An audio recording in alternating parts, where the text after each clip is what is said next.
Okay, he's coming at you now. Okay, thanks.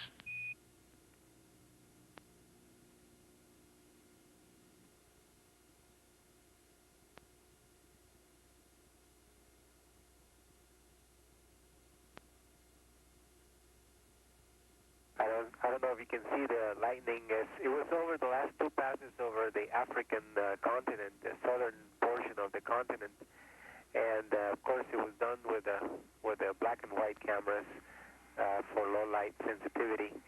And can you guys check and see if you see any scanning data on the bottom part of your display? We're getting some erroneous data on the monitors, and we wanted to see if it's leaking into the downlink. Okay, Franklin, yeah, we're getting some good shots of the lightning, and we'll check the bottom of the screen. Just stand by.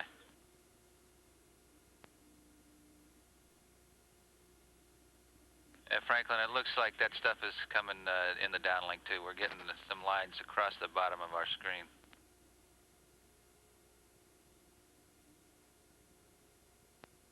Okay, we're trying to figure out how to get rid of those on future BTR usage in downlink. If you got any words of advice, we'd appreciate it. Okay, we'll talk about it and get back to you.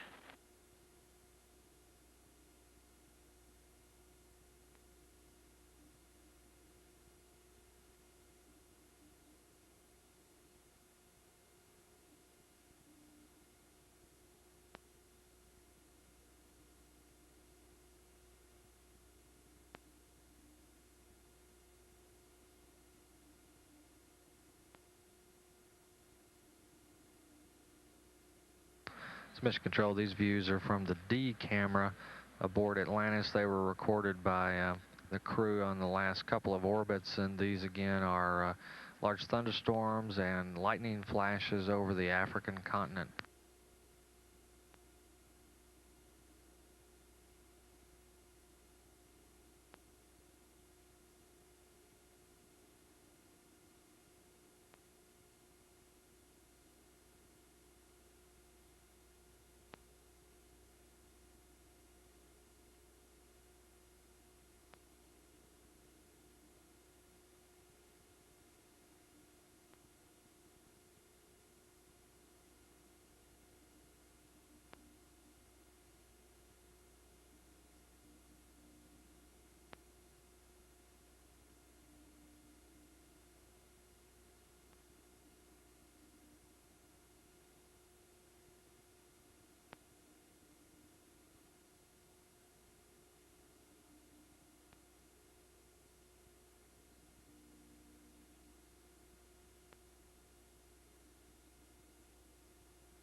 Atlantis, Houston for Franklin.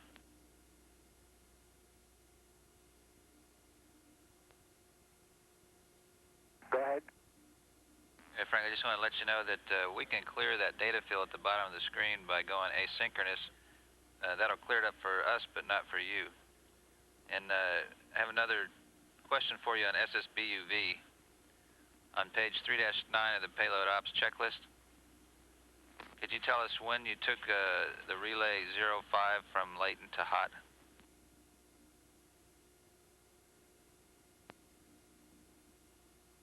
Excuse me, that's from hot to latent. Yeah, that was at 1/1:47:50. And Franklin, just want to make sure that's the relay 5 hot to latent at 1 day, 1 hour, 47 minutes, 50 seconds. That's firm. Okay, thanks, Franklin.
Houston, Atlantis. Go ahead, Atlantis. For the PM folks, we just checked up on sample number 6, and it's going just real nice. And 5 also went real nice. I don't know if I told you that or not. Okay, great. The PM samples 5 and 6 are doing nicely. Thanks, Shannon.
Atlanta, Houston.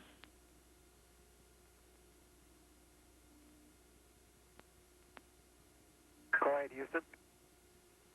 I just want to let you know, Franklin, that SSBUV seems to be working fine. We're back on track with that.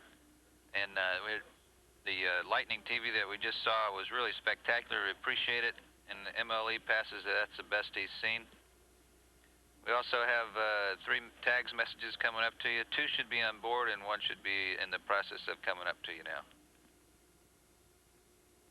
Okay, thanks a lot. We'll be looking out for them.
ahead, Don. We're listening. Looking out the back window, we can see the horizon scanning mechanism on the sensors on the SSBUV payload doing their thing. The little mirrors are moving up and down in the windows there where we can see them. And the ice crystal experiment has just started its first cycle, and we've run off about 4 pictures so far. Okay, thanks for the update, Don.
Mission Control, Houston, we continue to take some videotape from Atlantis.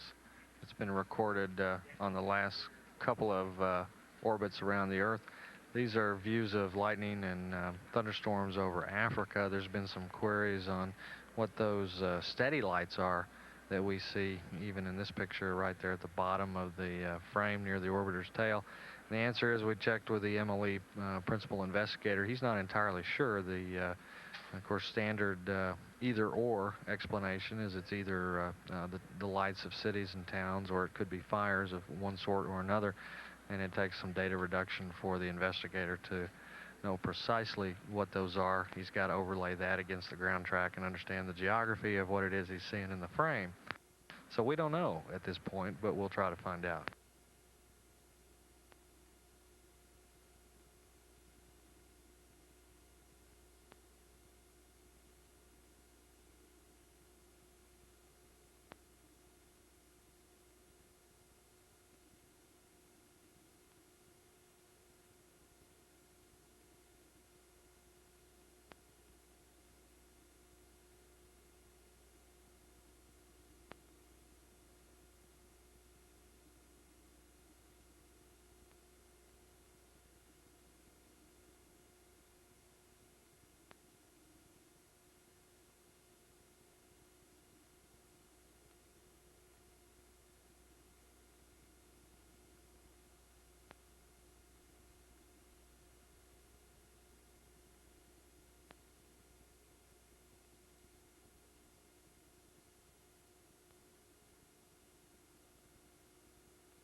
Okay, Mike, stand by.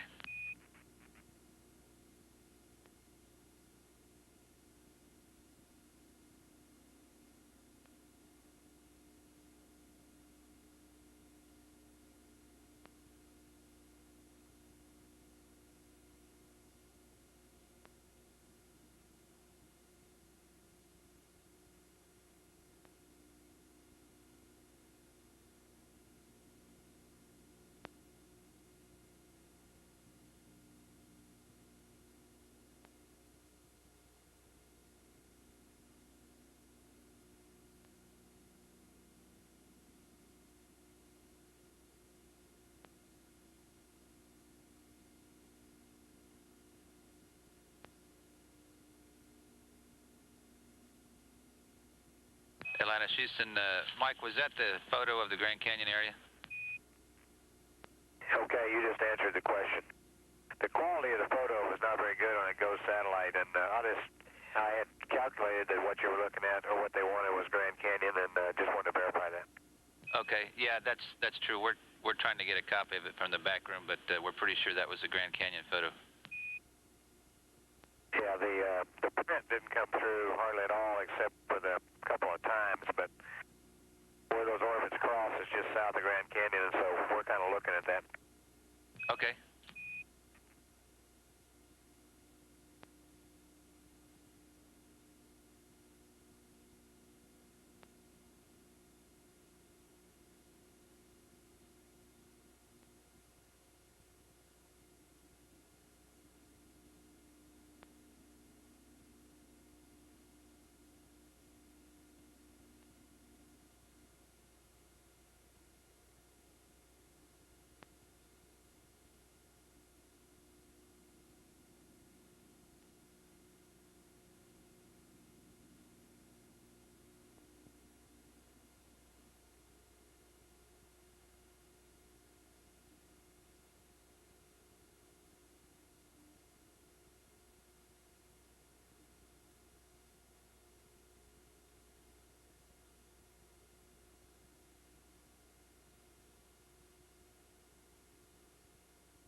This is Mission Control, Houston.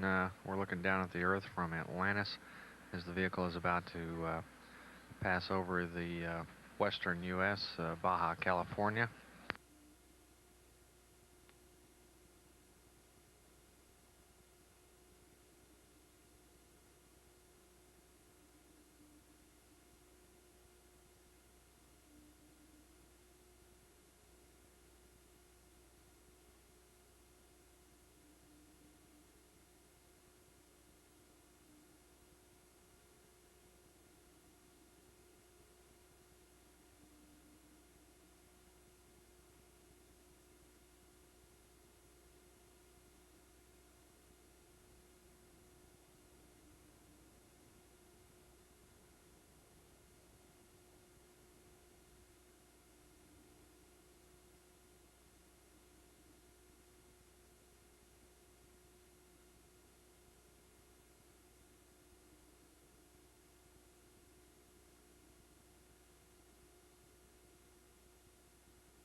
Atlantis, Houston.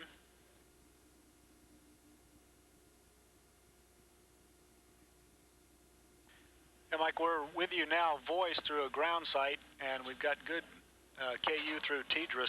We're going to be all over on the TDRS satellite in about 2 minutes, and then we'll be ready for your Ice Crystals TV scenes. We'll give you a call when we get everything configured and ready for you.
Atlantis, Houston, we're on the east satellite with you now completely, and we're ready for your Ice Crystals TV scenes whenever you're ready to send them to us. Okay, we're getting it set up right now, Jim. It'll be on VTR tape. Okay, thank you, Don.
Jim, in the beginning of this is some color bars on your screen, and that's probably what you can see now.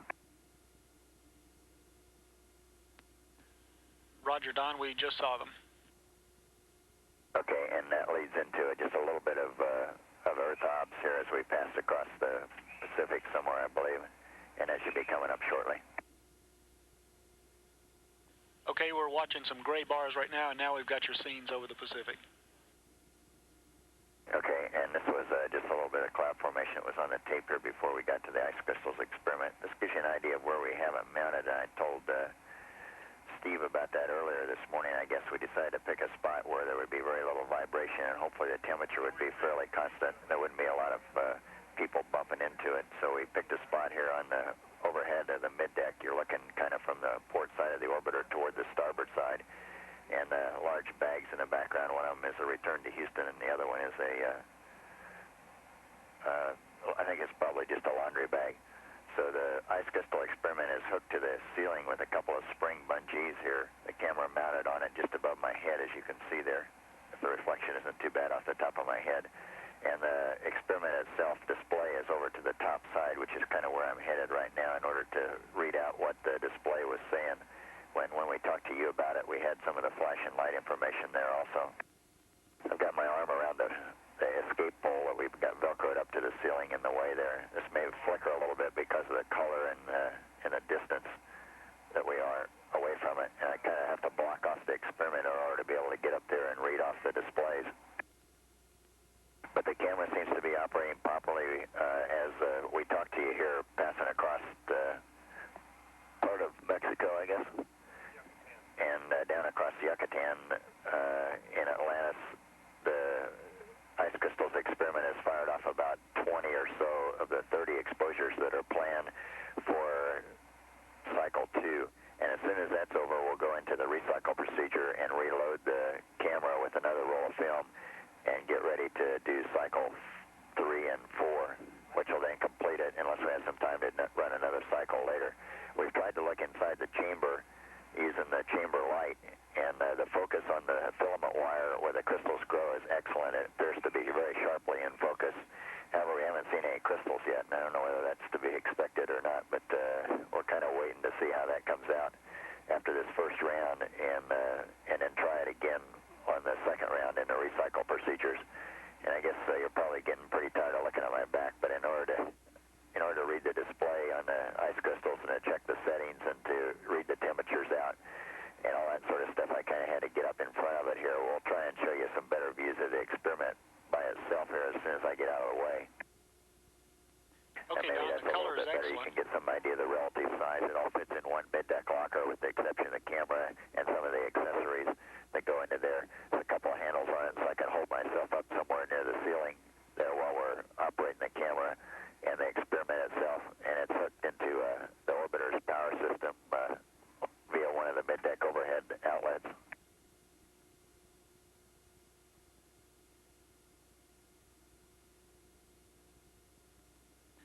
Don, we're getting real good pictures from your camera, and looks like you really make maximum utilization of your space in the orbiter.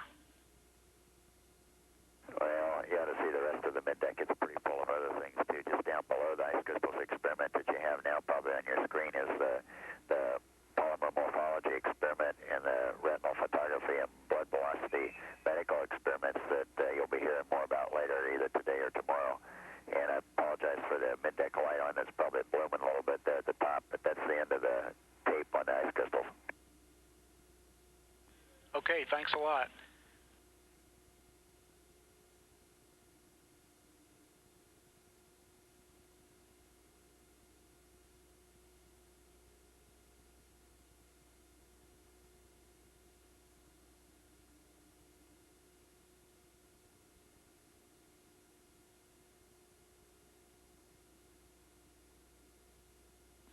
Atlantis, Houston.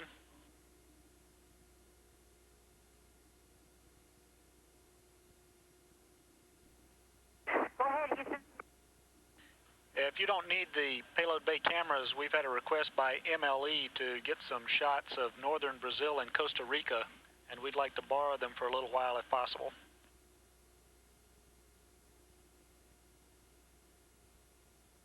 Okay, that sounds okay with us. Okay, thank you.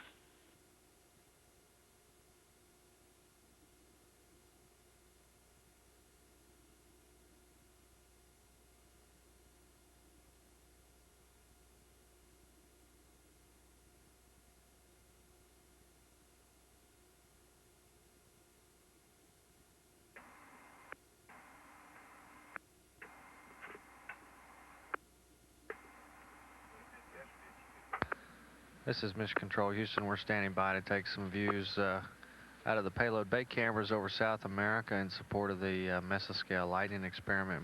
Meanwhile, we just got demonstration from the orbiter from Commander Don Williams, and in the customer support room, Tracy Peters, who during his attendance at high school in Walnut Creek, California, came up with this ice crystal experiment. And he was here in the customer support room here in Mission Control Center watching as that came down.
Atlantis, Houston.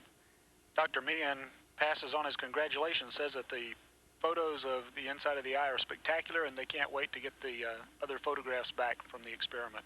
And we're starting to get some downlink now, though there's a rather large red object over the screen. Ain't it beautiful? It's a lovely patch. Thank you, sir. And we've got good downlink now and good color coming through. Okay. And just for Dr. Meehan, the session went real well today, and it went real well yesterday. I was a little surprised when I looked in Franklin's eye yesterday. It looked exactly the way it did on the ground. He had good vessels and good venous pulsations, and I didn't see any difference. Of course, they analyze it a lot more closely than I can. And Franklin's got the camera. My eye's been dilated. We're trying to hold ourselves steady, which is probably the hardest part of this task. I'm going to put on my safety goggles, which are what I usually use for swimming. And Franklin's going to point this special camera at my eye, focus on the back of my retina, and take some pictures. And actually, just to add to Franklin's comments on the fiber optics, I think it was pretty remarkable that we were able to do that. And just considering some of the medical uses, I think this would be a real handy tool to have, because the crew on board could downlink pictures to the docs on the ground, and I think they could be pretty good at making a diagnosis.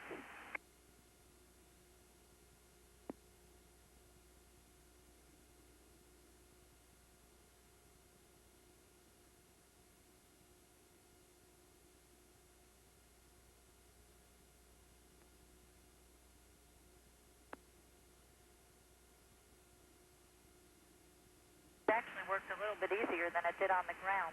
some reason. We thought we'd have to use restraints, and as it turns out, it's much easier not to.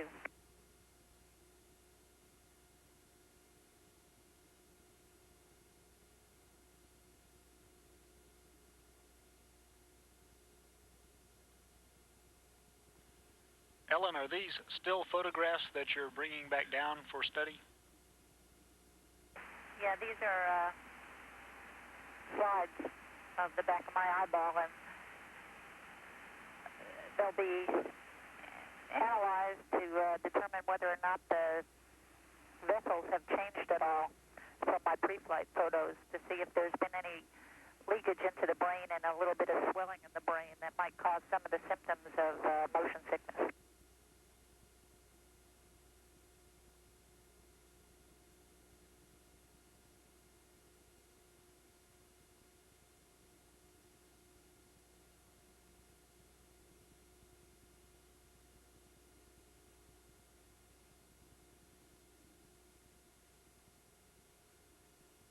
Okay, and that about does it for our session tonight.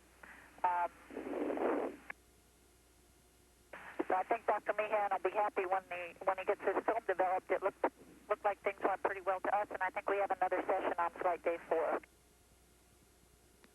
Okay, Ellen, and Dr. Meehan passes up that the venous pulsations is very important. He'd like for you to log all the information about that as you go along.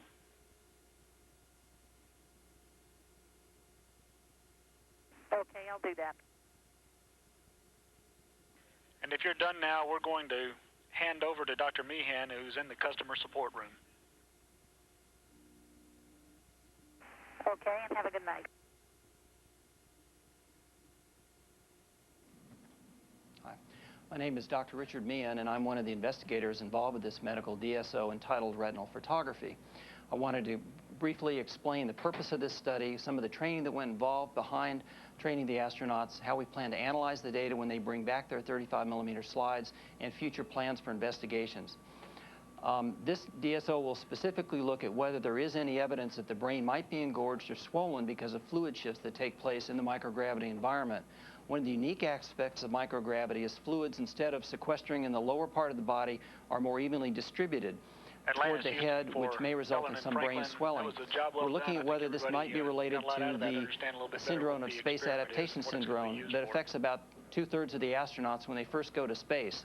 I brought along some photographs that show some of the equipment that we've used and that they're using on board to obtain some of this extremely valuable information.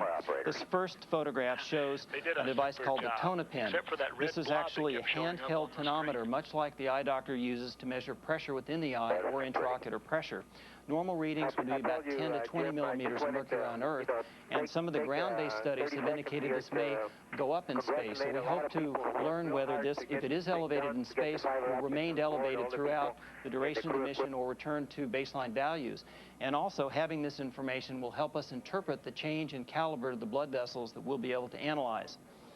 This next photograph shows a picture of a ground-based model where we've actually performed studies in the KC-135 aircraft. This aircraft near Johnson Space Center flies very steep roller coaster patterns of parabolas where that provides about 15 to 20 seconds of momentary weightlessness or free falling inside the aircraft. During this period, we've taken pictures of the back of the eye on about 10 individuals, and we'll compare this results to that Ellen and Franklin have obtained in flight. You can see this is identical to the flight hardware unit that they showed, and we saw in the live video downlink. Shows an RC2 Kawa handheld camera that's been modified specifically for in-flight analysis using a power unit built by biomedical engineers here at Johnson Space Center. This next photograph shows a crew training session that actually has subjects practicing this retinal photography session. As Ellen mentioned, they found that it was actually easier in spaceflight to do this experiment, so some of the hardware that we thought they might use, such as the head strap to go across to stabilize the head, was not needed. Also, the protective eye goggles are just so that the camera doesn't inadvertently touch the cornea during photographic sessions, and the stabilizing bar was not needed, as Ellen mentioned, in flight because the camera doesn't weigh anything in zero gravity. So we're extremely pleased to know that the apparatus worked that well in flight.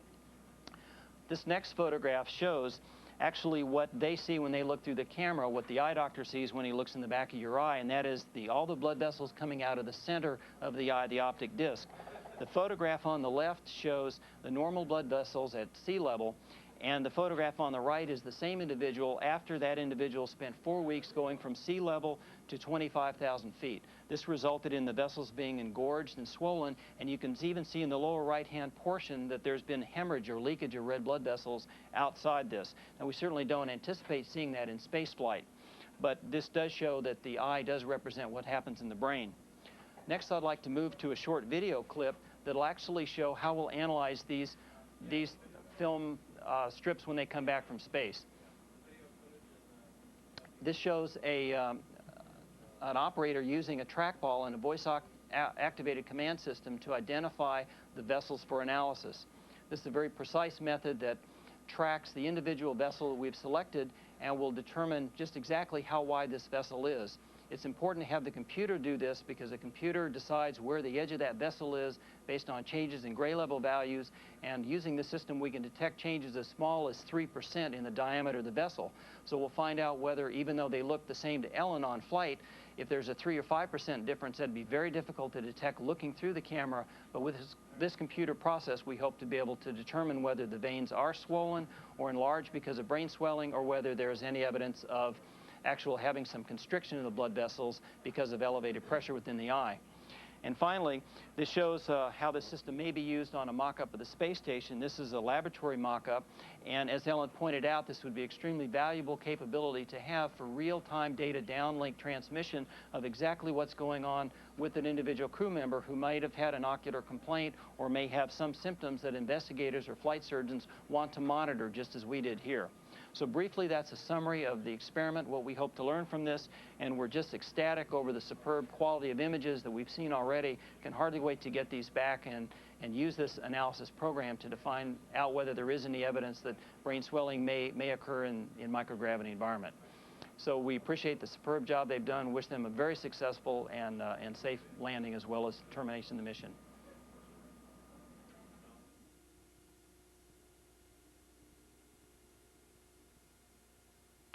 Mission Control Houston, that concludes the presentation on the retinal photography experiment. Atlantis now about to cross over the coast of South America here on orbit 22. We're at 1 day, 8 hours, 19 minutes, and this is Mission Control Houston.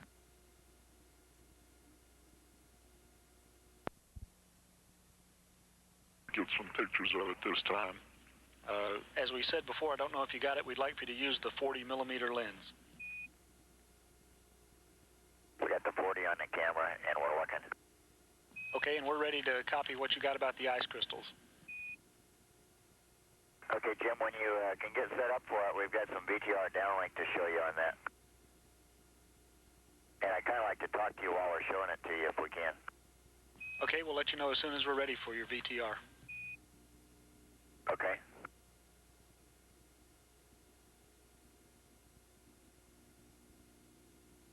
While you're getting configured, I guess I can tell you a few words about what we saw. Okay, go ahead, Don. Okay, as you described in the procedure there, we removed the camera, lens assembly, and put the Lexan cover on.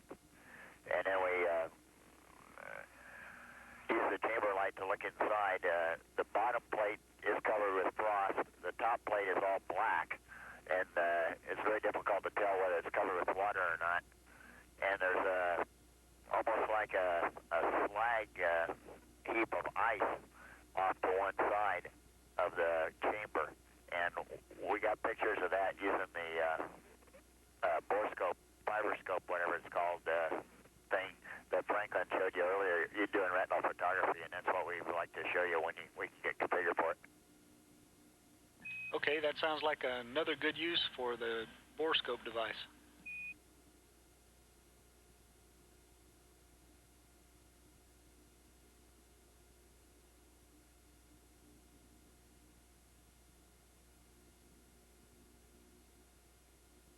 And Don, we're setting up for your conference now, so we can wait for the ice crystals until you're done with that.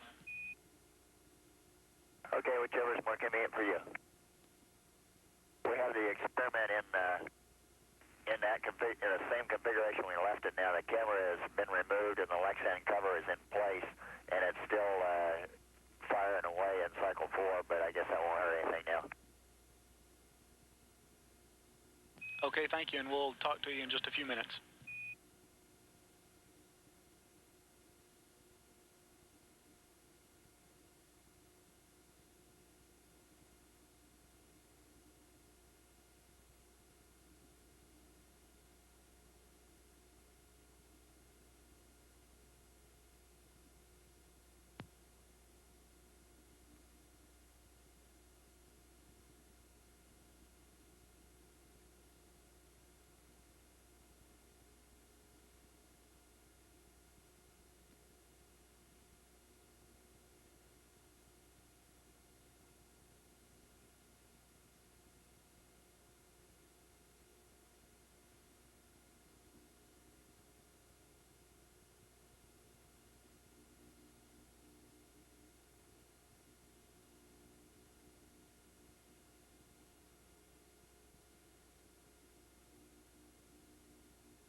This is Mission Control, Houston. We're taking this view from payload bay camera aboard Atlantis.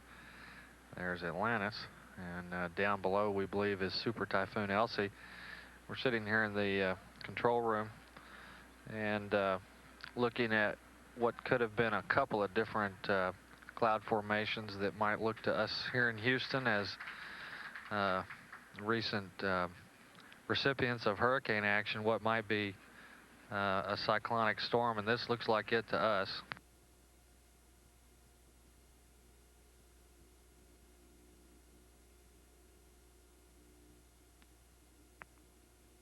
Last word we had on this storm from our weather office here in Houston was it was classified as a super typhoon with winds at about 135 miles per hour, gusting up to about 165.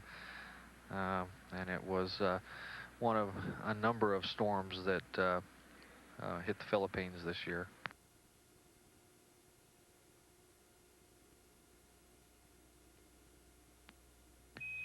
Atlantis, Houston, back with you and ready for whatever you've got for us on the ice crystals.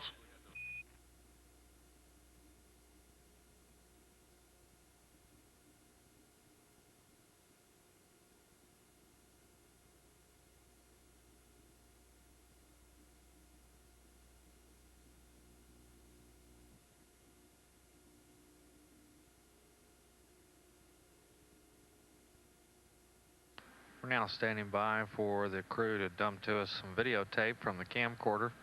We believe it will be some views of the ice crystals. Okay, Jim, as usual, you've got some great color bars here, I hope. We'll put a lead in Roger, Don. Is this VTR or camcorder now? It's coming from it's VTR. Okay, thank you. And we were getting a good picture.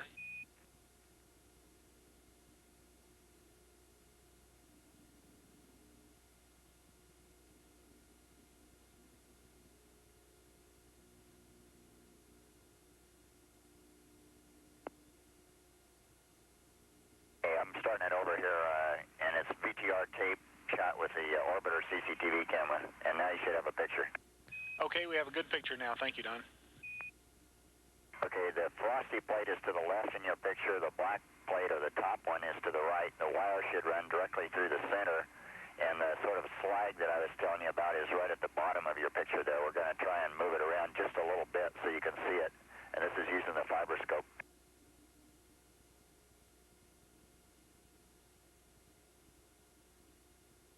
There's a pretty good view of the slag ice that I was talking about.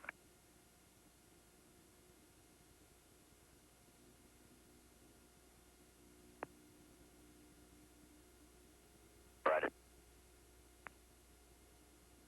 Okay, there you go. And that was it. We can show it to you again if you need it. Okay, Don, I'll let you know if they need to see that again. Did you get the temperatures for us?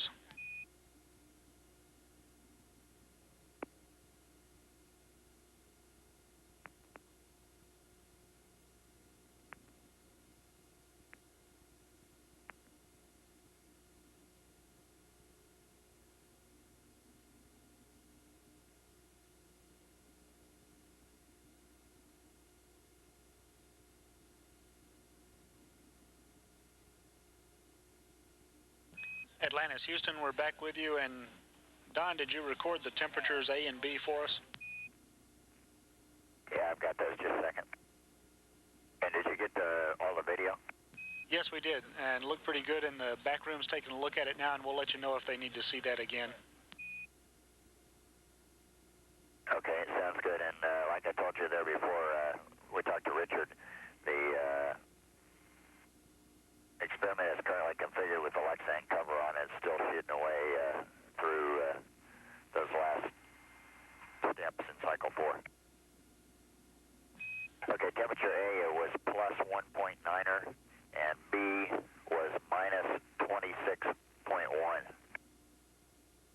Okay, A is 1.9er and B is negative 26.1. And we do not need to see the VTR playback again. Okay, good deal. And I guess when you have had a chance to think about that, you need to let us know how you want us to turn that thing off, because we sort of did a non-standard way to do the troubleshooting. Okay, we'll let you know, Don.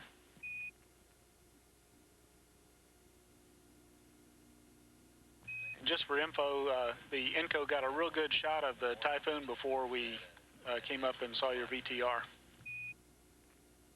Yeah, I think we got some good IMAX of it, too. It is a real big storm.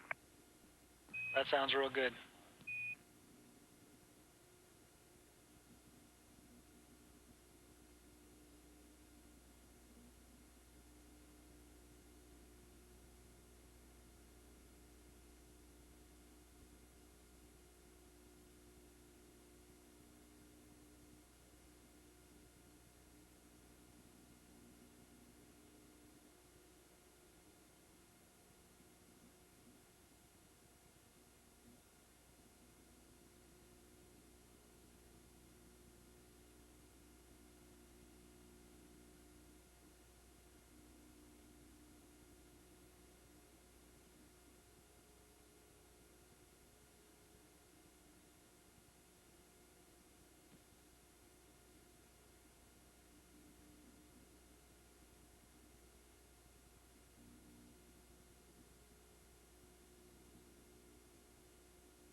Atlantis, Houston, for the ice crystal shutdown.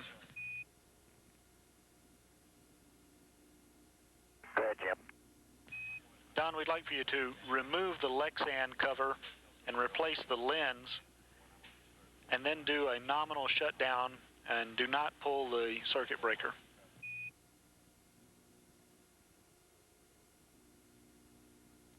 Okay, Lexan cover off, the lens back in, and then shut down for the procedure, except do not pull a circuit breaker.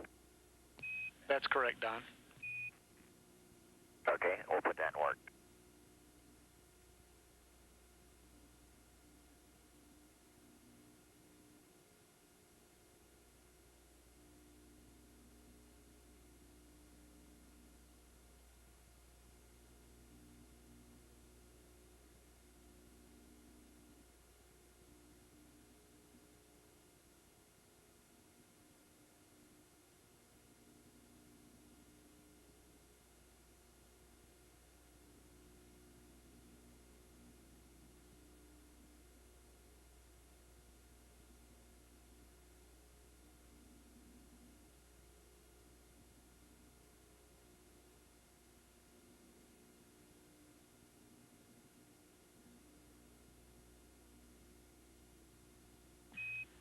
Atlantis, Houston, we've just tagged up the TRAJ message. It should be on board.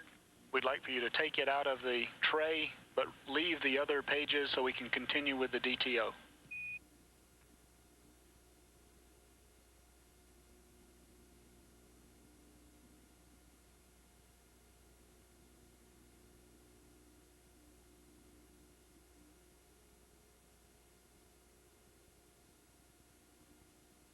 Okay, Houston, we got it. Thank you.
Houston, Liz. Go ahead, Shannon. For TM folks, sample 7 is just moving right along and it's looking just super. I tell you, that TM stuff looks just like the simulator that they had back in our office. You know, you'd really have to convince me hard to think they had some real samples here. Well, it's good to hear they're getting real good at that simulation stuff. Thank you for the report. You're welcome, anytime.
Atlantis, Houston. Go ahead.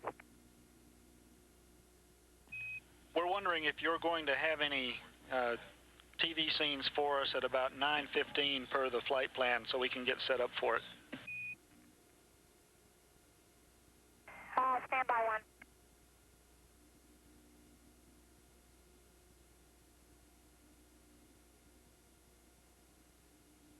Jim, we've been working on several things, but none of them are quite ready yet, and so we'd like to postpone that, and we'll hopefully have some for you in the crew preference choice tomorrow.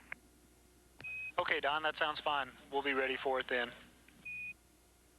And I got one more thing to talk to you about on the ice crystal experiment. Okay, we're ready for that whenever you are.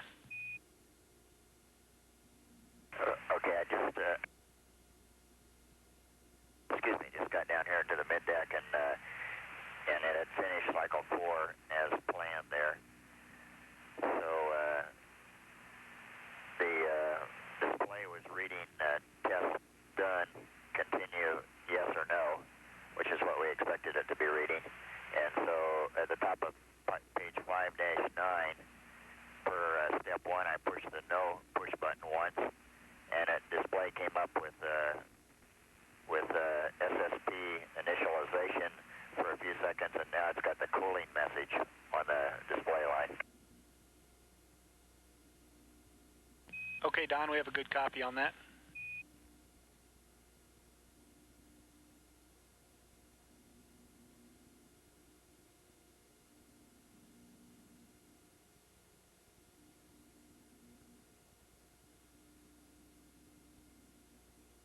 So I haven't gone and past step 1 until I had a chance to ask him. Okay, and we're looking at it now, Don. We'll let you know as quick as they check. Okay.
Atlantis, Houston, we have some cryo reconfiguration when you're ready.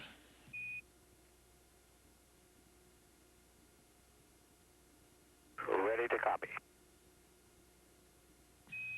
On panel R1, we'd like for you to take O2 and H2 tank 3 heaters A and B, all 4 of them to auto, and O2, H2, tank 1 heaters A and B, all 4 of them to off. And then O2, H2 manifold valve, tank 2, 2 of them closed, talkback closed. Okay, O2, H2, tank 3, A and B, 4 up to auto. O2, H2, tank 1, A and B, 4 up off. O2, H2, manifold, tank 2, 2 of them to close, talkback close. Good copy.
Houston, Atlantis. Go ahead, Mike. For Eclipse, I have an open indication. O2 manifold, tank 2. I held the switch in the closed position for about 5 seconds.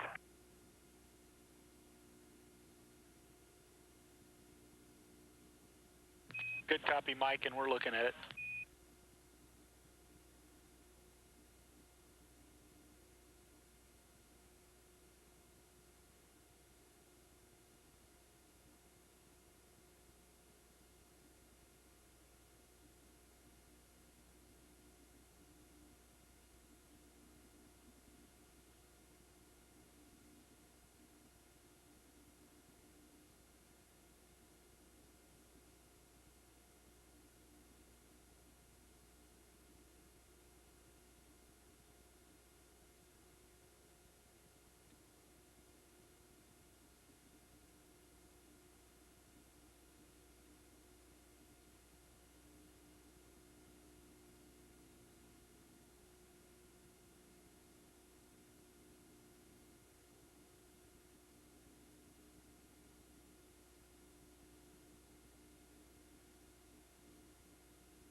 And as I'm sure you can also see, the software thinks it's still open as well. Right, Mike, and we see it as open down here also. Did you attempt to close the H2 manifold? Did not. Tried O2 first, and when it didn't close, I stopped. Okay, and we're trying to decide if we want you to do that, so stand by. Okay.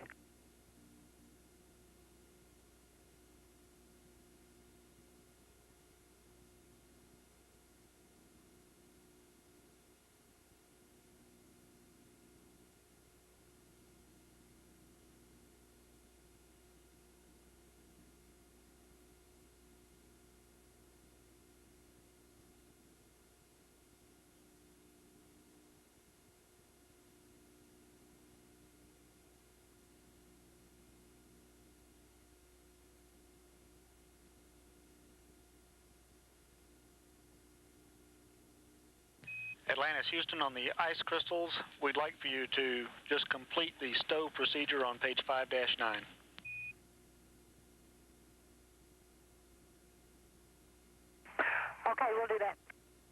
It looks like there's... Starting with step 2, then Jim will just go through the rest of that procedure. Roger, Don. That sounds good. And looks like there's just nothing else they can find out about it tonight, and we'll try to get you some more on it tomorrow if it looks like we'll be able to use it again. Yeah, that'd be nice. We got enough water here, I think, for at least 2 more tries. Okay, I'm sure they'll be glad to hear that. And we very... We'll go ahead and stow it.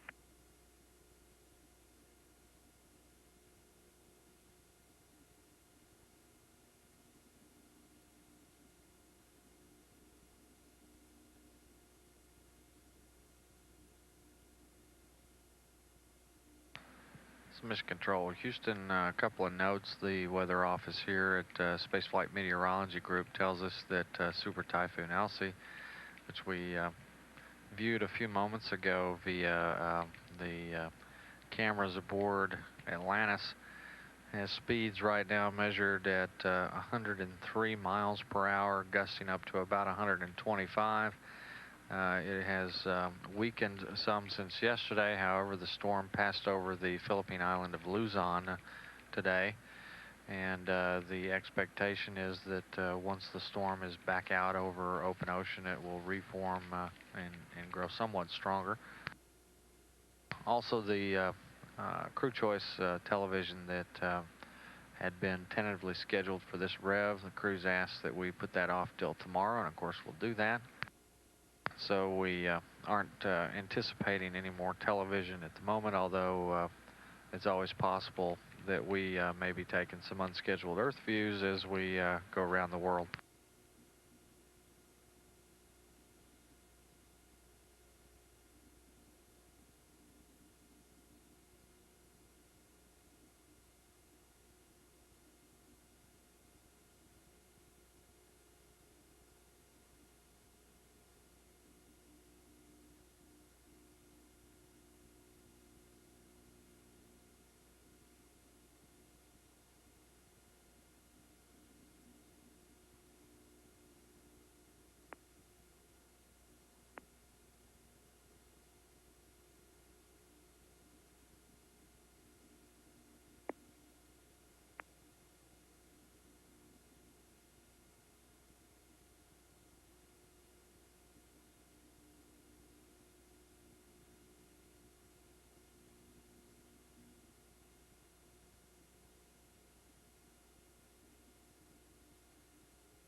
This is Mission Control Houston, 1 day, 9 hours, 49 minutes, mission elapsed time. Next television event on NASA Select will be a replay of Flight Day 2 activities. This replay will begin at a mission elapsed time of 1 day, 9 hours, and 56 minutes. That's about 9:50 p.m. Central, or in about 5 minutes. So you can stand by for that on NASA Select.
Houston, Atlanta. Go ahead, Don. We see we got this camcorder DTO business coming up here, and we got it hooked up, and we're probably ready to show you some camcorder stuff here when you're configured to accept it.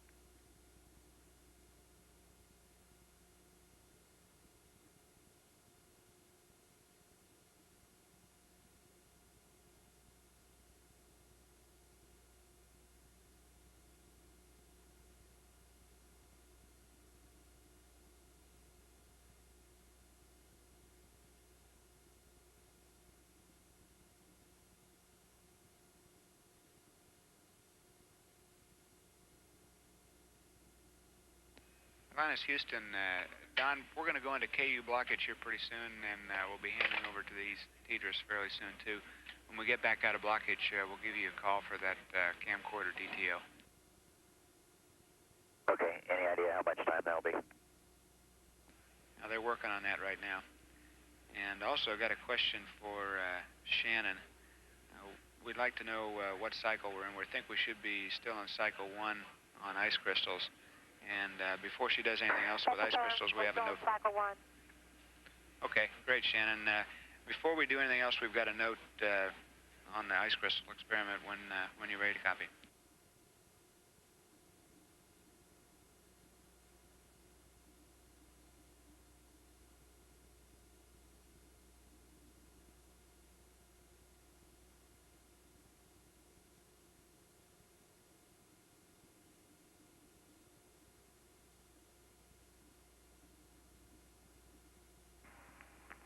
Houston Labs, I'm ready to copy.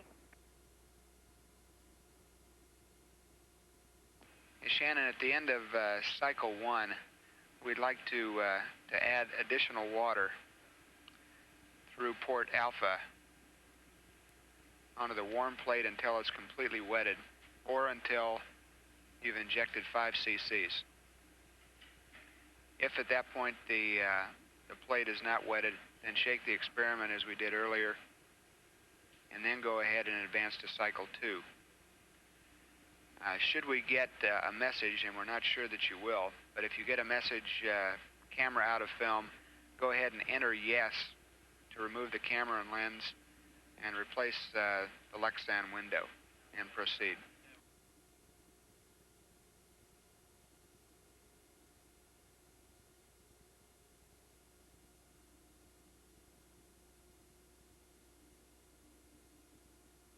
Okay, at the end of this cycle, in cycle 1, you want me to add more water to through port A, and I want to do this until the warm plate is completely wet, or until I have added 5 cc's.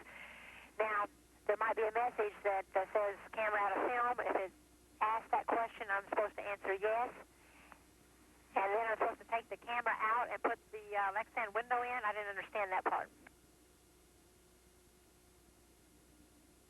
Wait one, Shannon. We'll get some clarification. Be right back. Okay. And while you're getting clarification,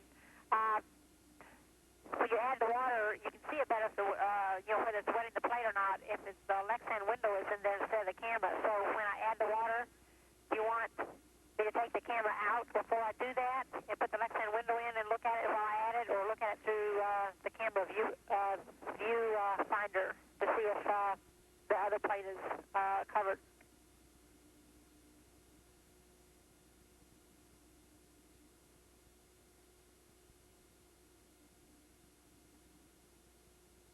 Hey, Shannon, what we want you to do prior to adding the water is removing the camera and the lens and replace with the Lexan window, and then inject the water.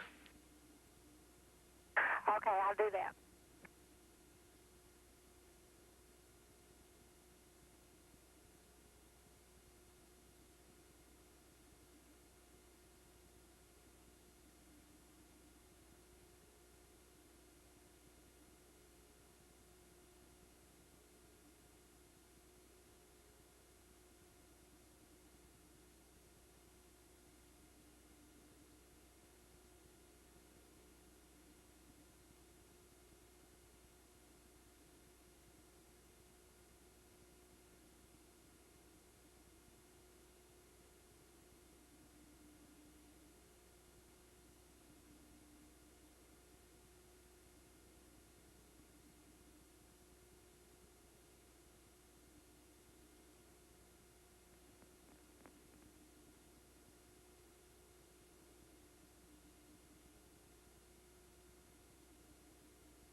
This is Mission Control at 2 days and 13 minutes into the flight of Atlantis. The crew aboard the vehicle continuing to pursue all avenues to give the ice crystal experiment a chance to work. Flight controllers on the ground have been studying the situation and coming up with some alternate procedures to try and provoke some dispersion, get a clearer picture of what's going on inside the ice chamber, and see if we can't grow some crystals.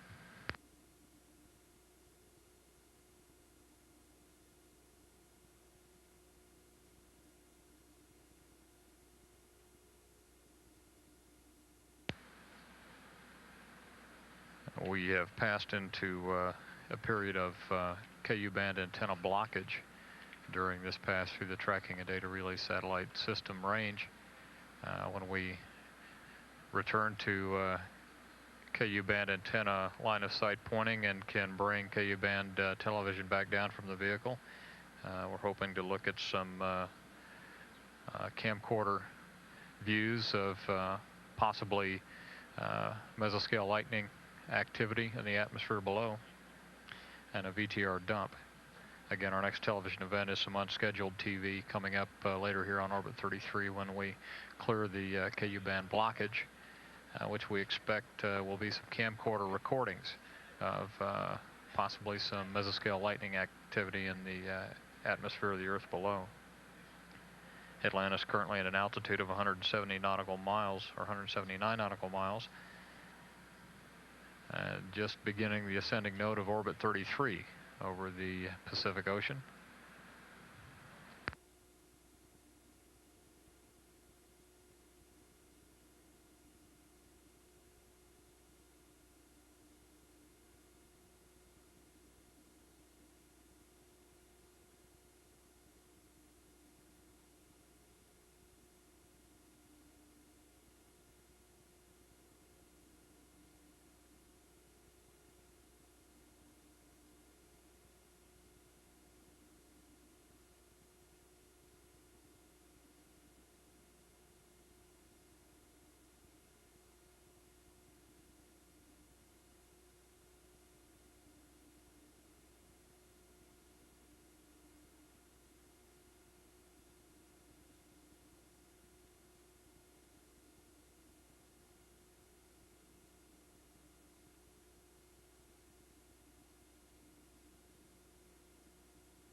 This is Mission Control. We're now taking live downlink television from the camcorder on the flight deck of Atlantis.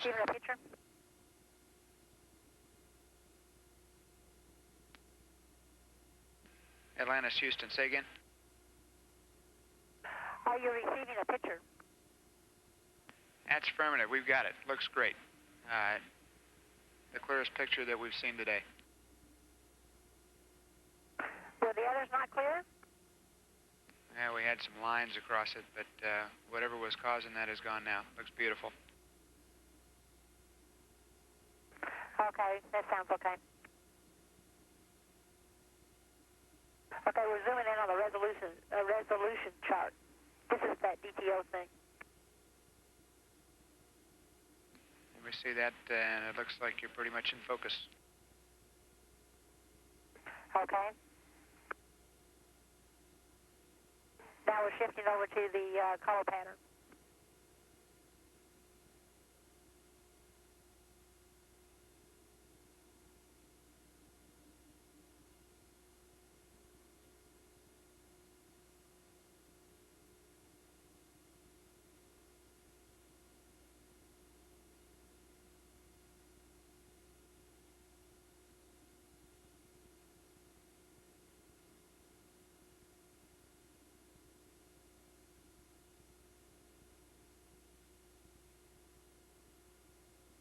How do the colors look? It really looks good, Shannon. Okay.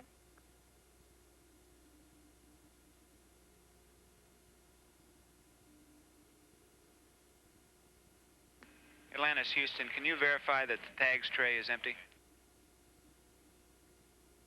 Yes, it is. Okay, we're going to be sending you a message here shortly. Just let us know when you receive it. Okay.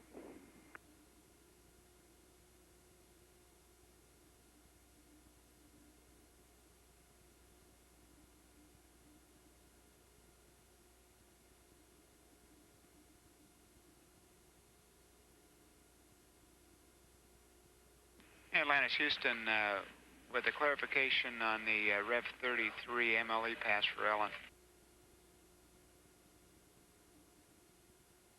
Go ahead. Ellen, right at the beginning of that period that we talked about earlier is where we're expecting the clouds to be. That will be in daylight, and we'd like you to use the camcorder for that portion of the pass. And as soon as we go into darkness, then you can delete camcorder ops and go to the payload bay cameras. Okay, we'll try. It's not very easy to see the lightning during daylight. And that last pass, we recorded probably only about 5 minutes of lightning at the start of the opportunity, and then there was pretty much clear skies all the way across. So we only got about 5 minutes on that pass. Okay, Alan. Thanks for the update.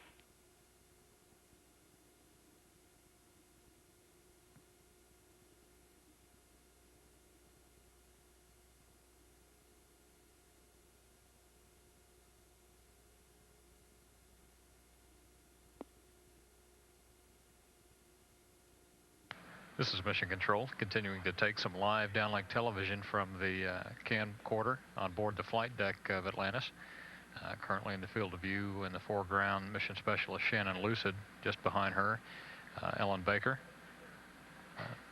Pilot Mike McCulley previously in the frame, shooting some IMAX film out of the pilot's window on the forward flight deck, and then handing the camera back to Shannon Lucid. Just in the lower part of the frame, Mission Specialist Franklin Cheng Diaz enjoying a little lunch.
Atlantis, Houston, we're going to hold off on the tags transmission for a while. We'll get back to you.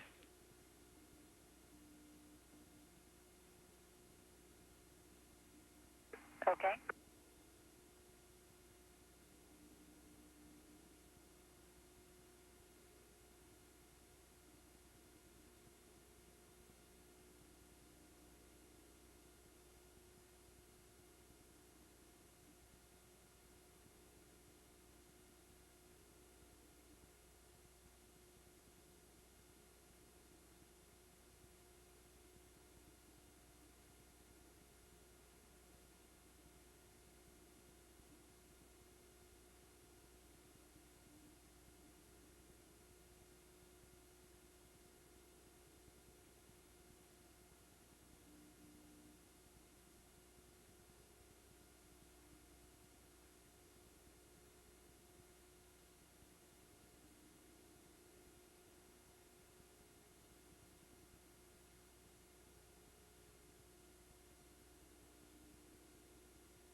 This is Mission Control Houston. I'm just about to go into KU band blockage and lose our television picture here for some time. These views coming from the camcorder operated by Crew Commander Don Williams on the flight deck of Atlantis.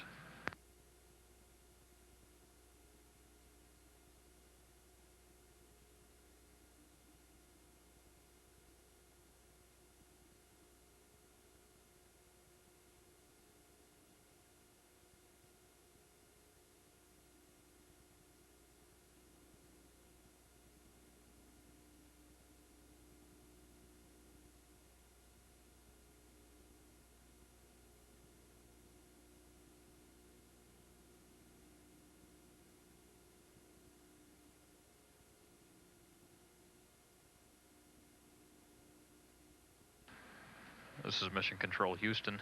During that last camcorder downlink from the Space Shuttle Atlantis, crew took the opportunity to demonstrate some of the graphics capabilities of the camcorder.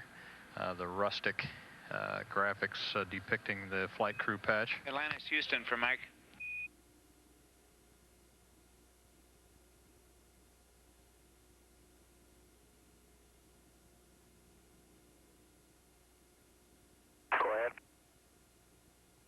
Mike, the execute package called out taking Cryo O2 Tank 1 heaters to auto at 2 days, 1 hour. We'd like to delete that. Go ahead, leave those switches as is, and continue bringing down the quantities in tanks 2 and 3 prior to returning to tank 1. And we'll give you a call later on when we want to bring tank 1 online.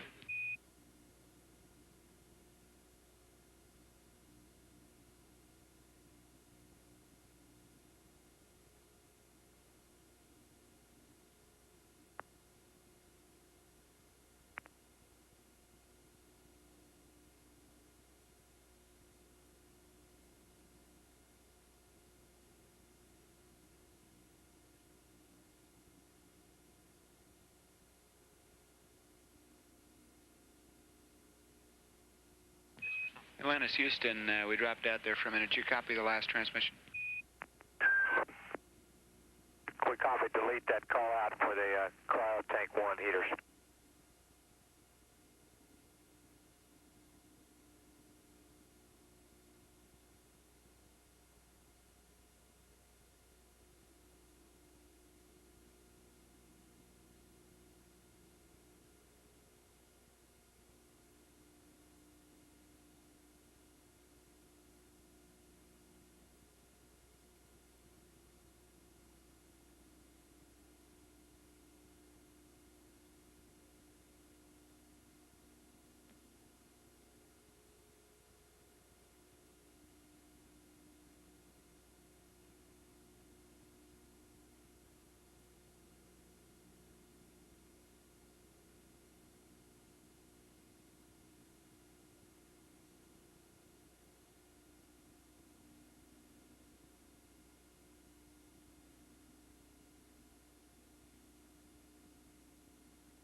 Atlantis, Houston, for info, we're back in KU blockage, and so we lost any video downlink.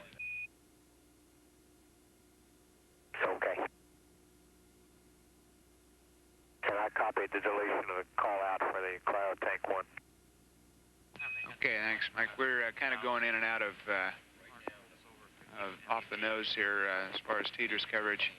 We're going to attempt to get a tags message up to you here sometime in the next 20 minutes, but we'll call you on it. Okay, there's one sheet of paper in there right now. It looks, that's a test pattern. Roger that.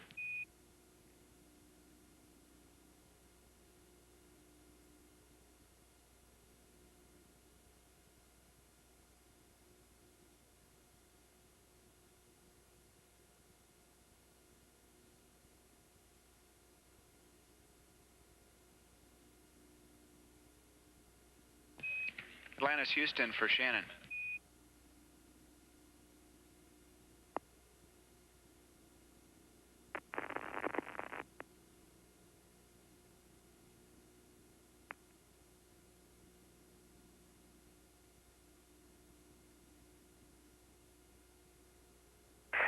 Houston? Shannon, reference ice crystals. We'd like you to, if you think it'll help, and you can get the water distributed over the warm plate by shaking the device, we'd like you to go ahead and do that. If not, you have a go to continue the experiment as is.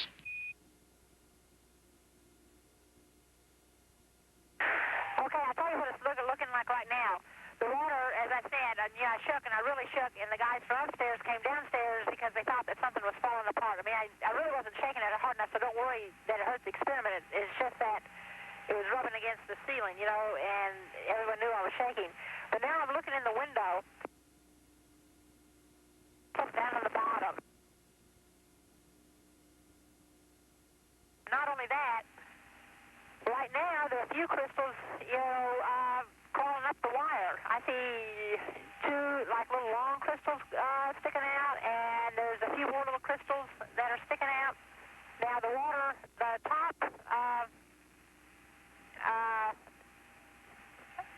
thing it's covered. It's covered.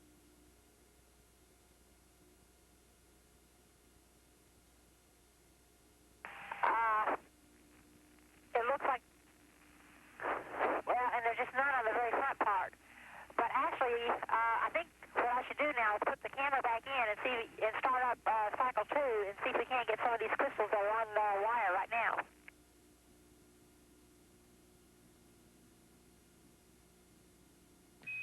Hey, Shannon, we concur with that. You were dropping in and out, so we didn't hear all of it, but we understand that you have some crystal growth there now. We'd like you to go ahead and put the camera back in and take a couple of manual shots, and then go ahead and proceed with cycle 2. Okay. How do I take pictures with a camera before proceeding with cycle 2? See, cycle 1 was finished, And I'll have to start at cycle 2, and then it'll start taking pictures. So how do I take pictures without starting at cycle 2?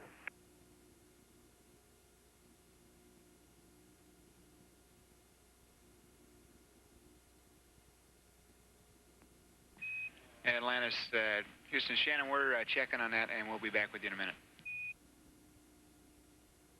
Okay.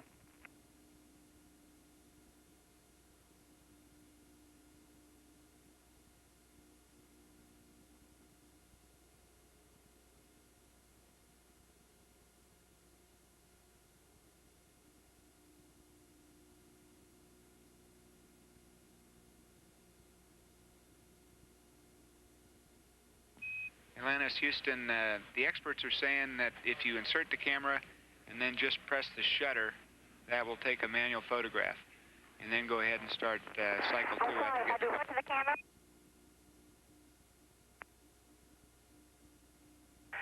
You were broken. What am I supposed to do to the camera?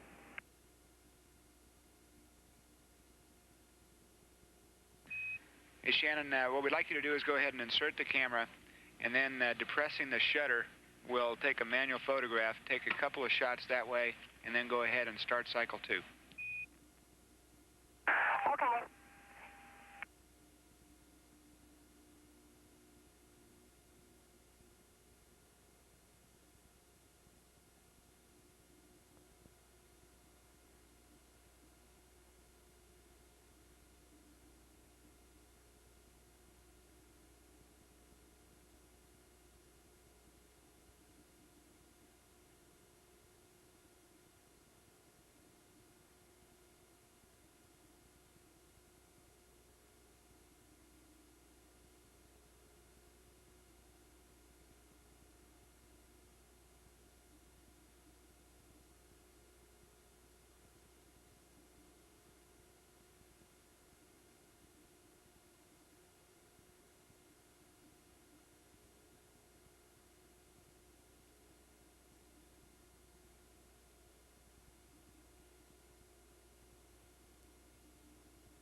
Houston, Atlantis, can we talk to you some more about the onboard temperature? Roger. We're ready to copy, Atlantis. Ken, a while back, during the Ecos Arena component checkout, we went to cabin temp controller number 2. At that time, we had a discussion about what to do with the control linkage and stuff like that, and we ended up hooking the actuator back up to a secondary actuator. I'm down on the mid-deck looking in the cabin temp control panel here, MD44 Foxtrot, and the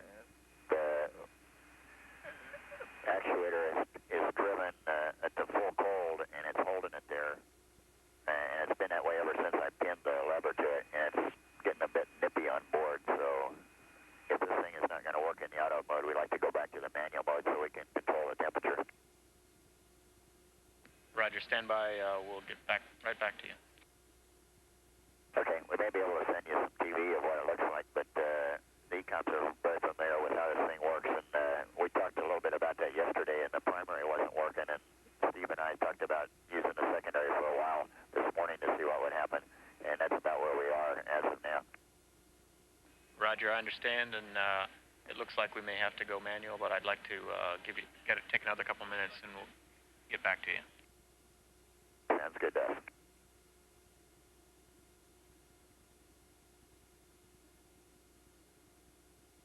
Atlantis Houston, for Don, why don't you take it to manual and then select it for your own comfort zone, and we'll see how it works. If you've got video of the current position, we'll take a look at it when we get a chance. Okay, we'll try and get some of that for you and put it on a tape so we can show it when you're ready. And I'm going to unhook the linkage and pin it where we need it for our own control here. And I guess I probably should then turn the cabin temp controller to off, or do you want me to leave it in too? Roger, you can turn it off.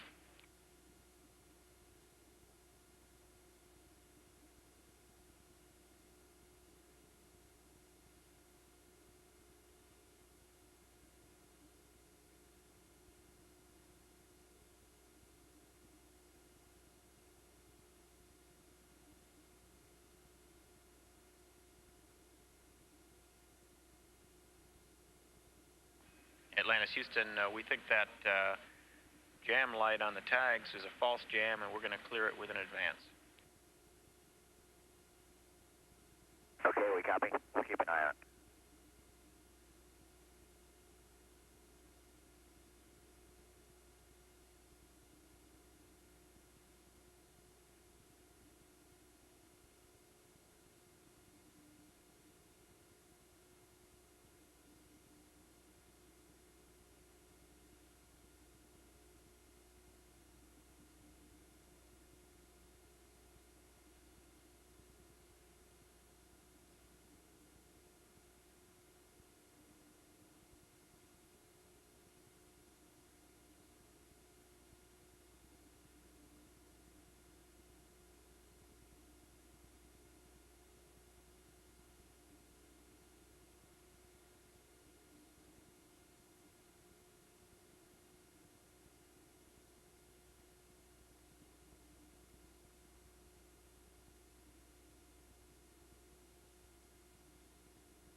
Atlantis Houston, looks like we've cleared the tags jam, and if you have received tags message 1, we're ready to proceed with a 24-page test message.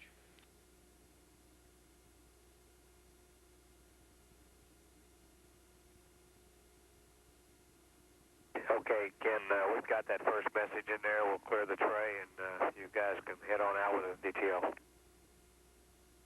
Roger that.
Dennis Houston, go ahead.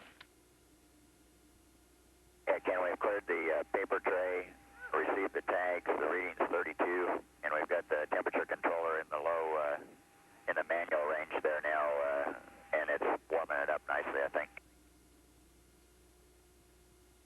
Roger that, Don. Thank you.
Atlantis Houston, back with you on Teeters East. We're doing the handover DTO. Line clear, Cam.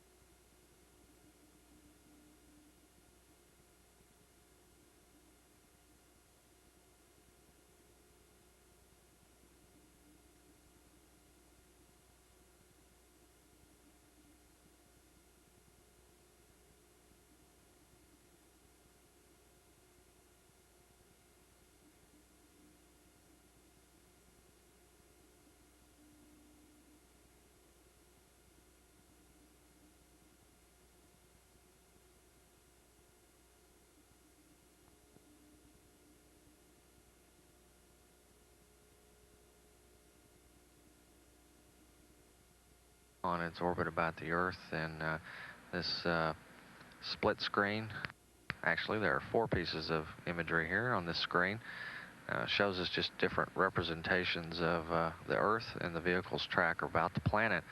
This is not operational display video yet, but it is taking telemetry from the vehicle, tracking telemetry, and attempting to mimic as best as possible the Atlantis' position about the planet as it moves in its orbit.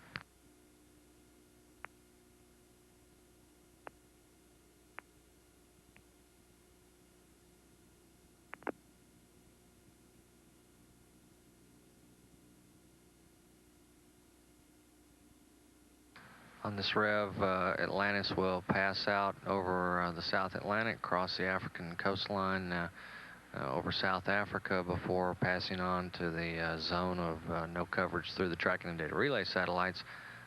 That loss of signal will come up in about 20 minutes or so.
and we calculate about 36 seconds for the door to close.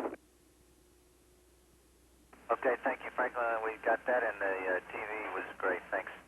Also, now we'd like to continue with our tags TTO. We've got 24 sheets down there, and we'd like you to go ahead and set up for your video of that, and then we'll send the next 6 sheets. And reminder, do not clear the tray.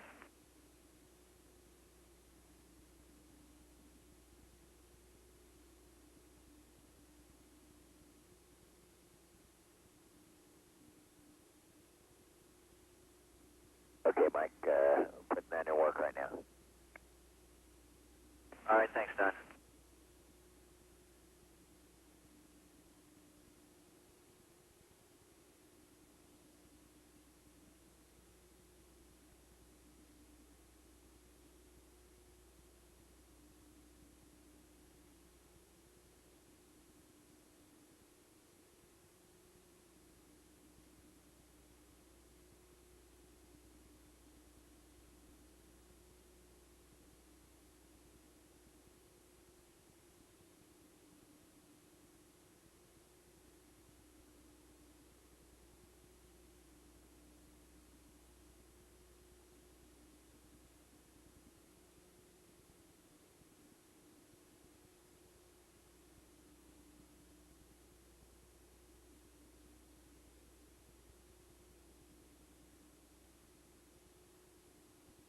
And Houston on SSBUV, the relay 5 is now latent, and the time is 2:05:02:15. All right, Franklin, we copy that. We appreciate your extra efforts on getting us the time hack there and the TV. And the SSB folks are real happy with all the data they're getting, and they send their thanks to you. Great, we're happy.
CRTs on the aft flight deck.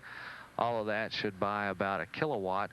And just as reference, our standard flight configuration when we have a space lab in the payload bay is to have these measures taken plus others that save about 2,500 watts. So we're at about half that level of power consumption conservation at this point.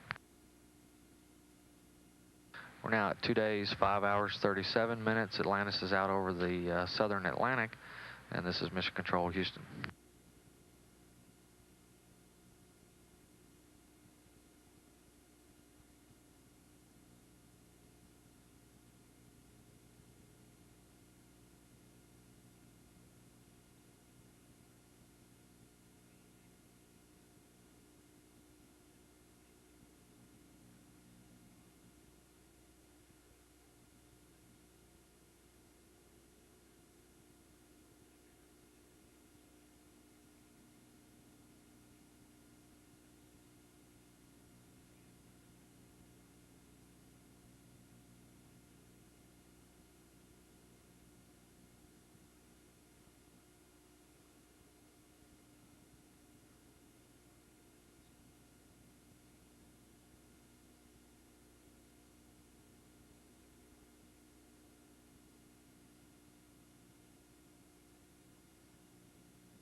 Atlantis Houston on SSBUV.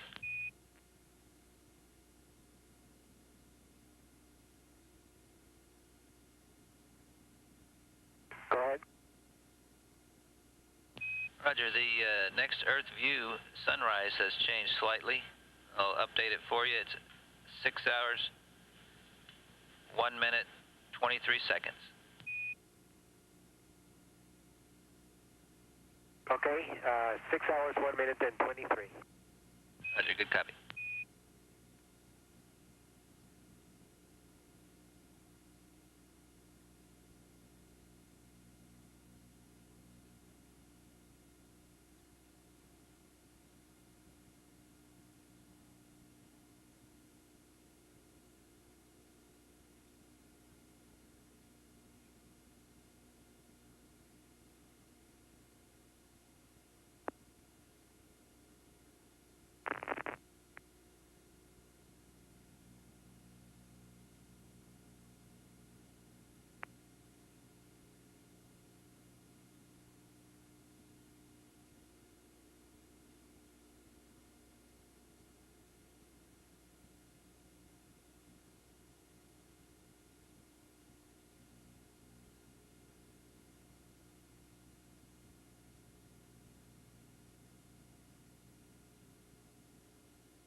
Also, a note of interest for night owls out there.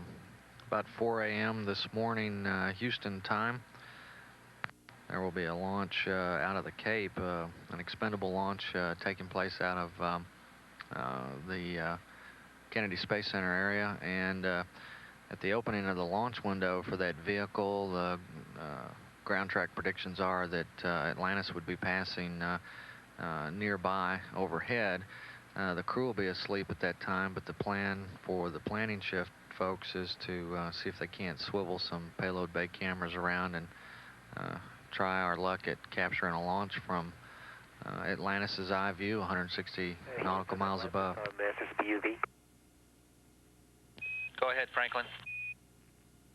Are you guys interested in a time hack for the opening of the door, just like we did on the closing motion to time it as it opens? Yeah, Franklin, we'll go ahead. We're interested in that number too. Thanks.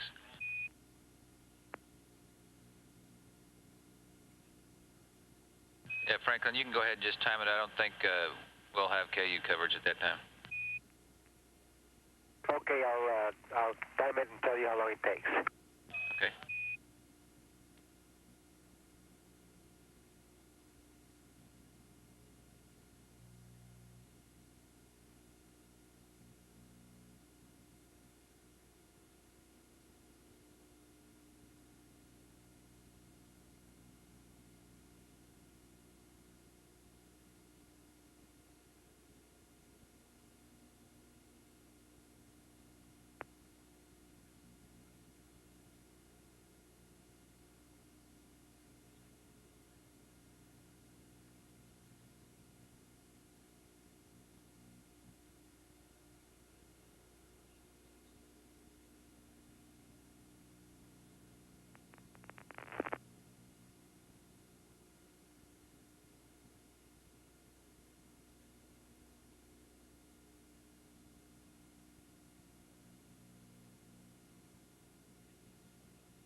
It's Mission Control, Houston, 2 hours, 5 minutes. 2 days, 5 minutes, mission elapsed time. We're looking at another piece of advanced graphics that we've been working with for several flights, actually.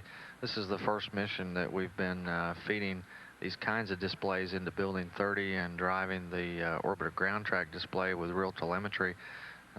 These types of views are being put together by the Workstation Systems Development section of the Systems Development Division of the Mission Support Directorate. And there are a lot of wizards over in the Mission Support Directorate who didn't think I could say that.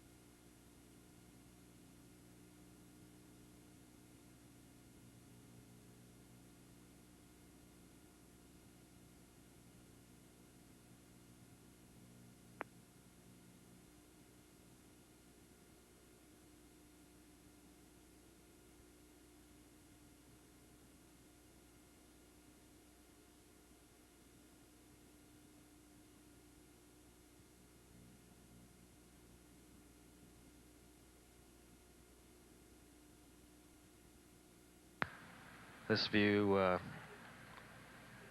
on NASA Select shows us just the very tip of South Africa in view as the orbiter passes over payload Beta Earth. As we toggle back to our regular tracking map, we can see something of the relationship between the two, and we'll also note that there's about 4 minutes 40 seconds left in this pass through the Eastern Satellite, and this is Mission Control, Houston.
This is Mission Control. Houston lost a signal through the eastern satellite. As we see on our graphics here, Atlantis is passed out over the South Pacific, out in the zone of exclusion of coverage through the tracking and data relay satellite system. Acquisition will come again in about 6.5 minutes. This simulated graphics also shows us the difference between the night and day sides of the planet. Atlantis currently on the dark side of the Earth, and they'll be crossing the Terminator just before they approach the Australian coastline. Actually, their ground track will take them north of Australia and out over Indonesia.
This is Mission Control Houston. We have acquisition through the western satellite.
This is Mission Control Houston. That message you just saw up on one of the side-looking iodophores here in Mission Control for friends, family, and colleagues who are visiting the control center.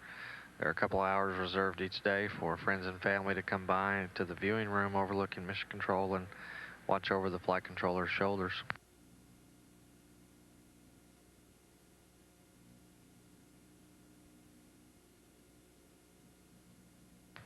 Also, we're we are planning our next television event to be a replay of Flight Day 3 activities. That will happen at a mission elapsed time of 2 days, 7 hours, and 6 minutes, or at about 7 o'clock Central Daylight Time.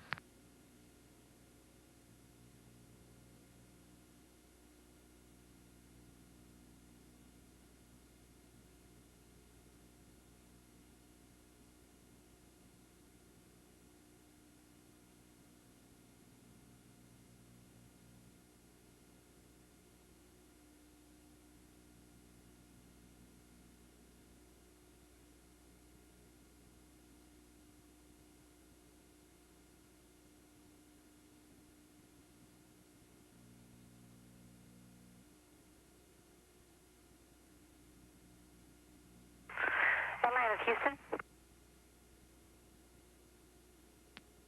Go ahead, Atlantis. Oh, I guess we had lost call with you for a while. I was going to give you a ice crystal report. Okay, we're ready. Go ahead. Okay, I was trying to think where I left you this morning. There was ice growing on the wire, and so I took a few standard, a few manual pictures, and then we did the video and showed it to you, and then I finished up that cycle with that set of film. Then reloaded, did a power cycle like you said, reloaded, a new film, the whole bit, and started over again. And I guess you would classify this as cycles 5 and 6, so I guess this is our last cycle. And on both cycles, there are little, well, I can't tell whether it's balls of water or balls of ice on the wire, just a little bit up and down on the wire. I'm not getting the ice crystals growing out on the wire, and I noticed these little balls before I started the cycle, and I tried to get rid of them, by just gently shaking it, but they wouldn't come off the wire. But on the bottom plate, there's a lot of ice crystals growing up. I mean, they're just growing longer and longer and longer on the bottom plate. So I hope that the camera is focused such that some of those pictures come out. And it's about finished with the 6th cycle. And I think that's all the film that we have, so we'll be finishing up with it on that cycle. Okay, thanks a lot, Shannon. That's what we wanted to hear. Thanks. Okay.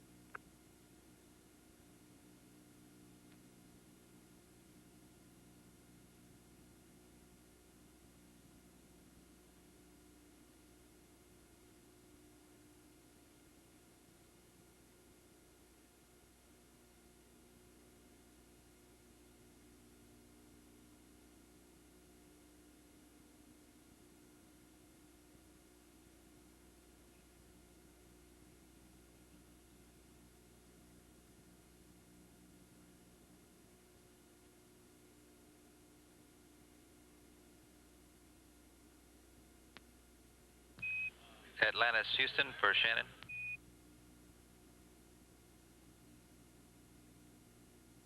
Go ahead. Shannon, I just want to let you know that the PI is very excited about your report and is looking forward to taking a look at that data, and he appreciates your efforts that we put forth in making sure we could get the ice crystal experiment to work. Great. Hopefully we learn something from it. And I took notes, in the book, so we can retrace our steps of what we did. Okay, great.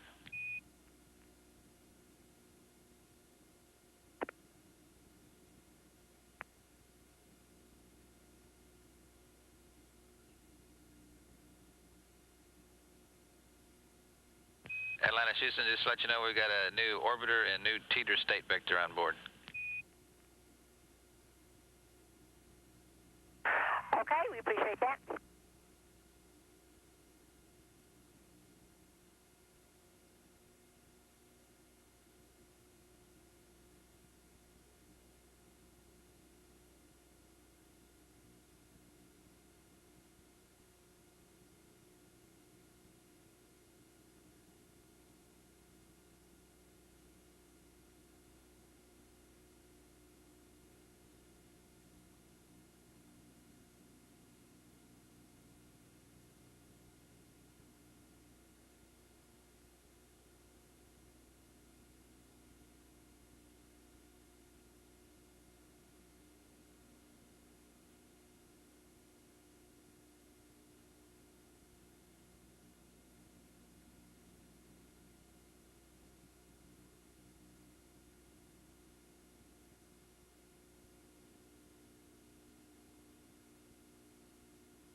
Atlantis, Houston on MLE.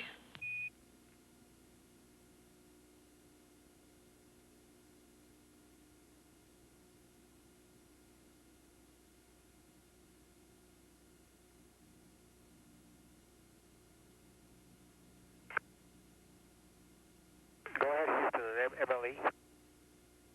Franklin, we'd like to get a report on that last pass over northern Brazil, if you can.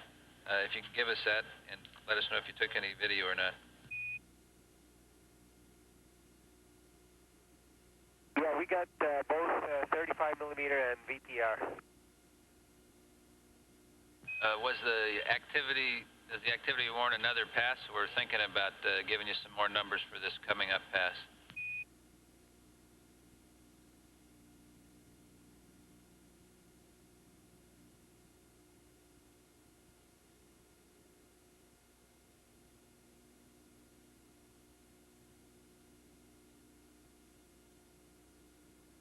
I guess the consensus is that there was a lot of activity for about 5 minutes, and then it quit.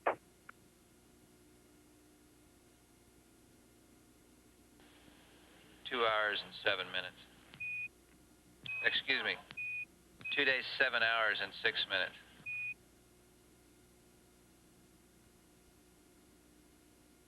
Okay, 51 west, 7 south, north of track, camera on at 7 hours and 6 minutes. Good copy. Thanks, Michael. Thanks, Michael.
take Atlantis down along Baja California, over Central America, and then out over South America. The crew's been asked to activate payload bay cameras again on this South American pass at about 2 days, 7 hours, 6 minutes in support of the mesoscale lightning experiment.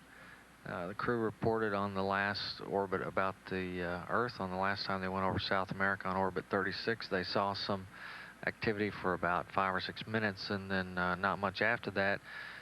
We've got a satellite weather view here in Mission Control that shows some fairly heavy activity in that area, so we may indeed be able to record some good stuff for the MLE people.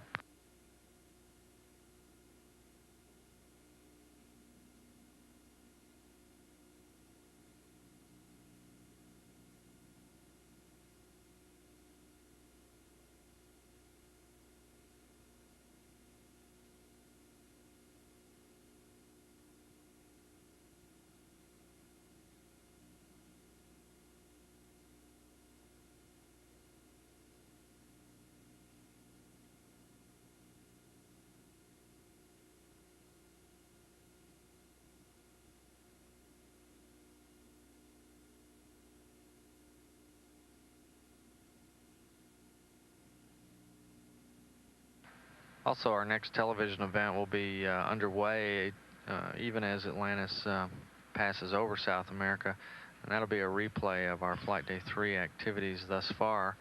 That'll take place at a mission elapsed time of 2 days, 7 hours, 6 minutes, or about 7 p.m.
Atlantis, Houston.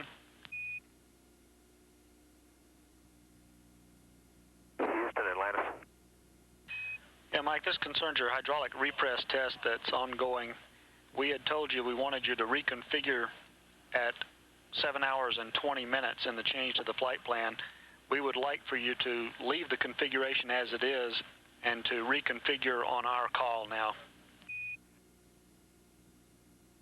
Okay, that's fine. How's it going? Apparently pretty good. They just want to get some more data and look at it some more. Okay, good. We'll take the 720 and replace it with the MCC call. Okay, and we'll let you know when it's time.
morning, Atlantis. TJ, we send you the best from Northern Australia. It's a little dark out our windows, but I expect it's probably about time to get off third shift where you are. That's affirmed, Don. Your execute package should be on board. Okay, have any more good news? Just that we got a full day planned for you.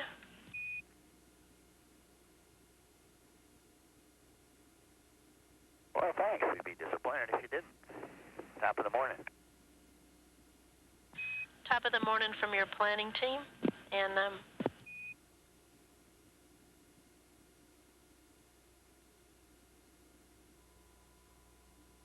Houston, Atlantis, hey, good morning. I'm ready to work on this cryo tank thing if y'all are ready to watch. Roger that, Mike. We're watching you. You got to go to start on message 27A. Okay, I'll run through the reconfig and then I'll do message 27. Okay, sounds good. We'll be watching you.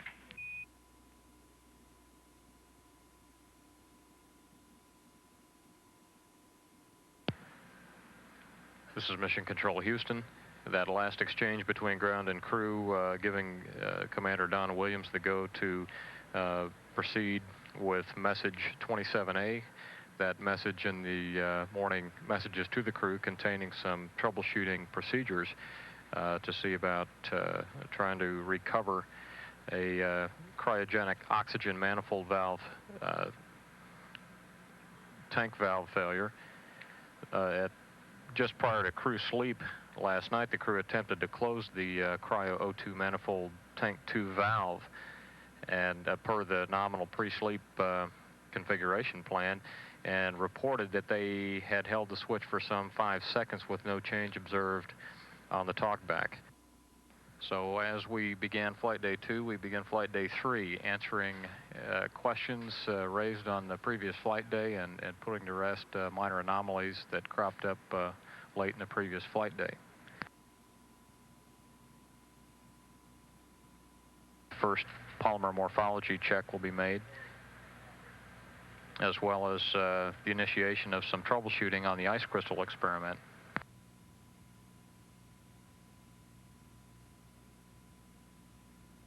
We're continuing to take live Earth views from the color camera of Atlantis's payload bay, per the request of the SSBUV investigators.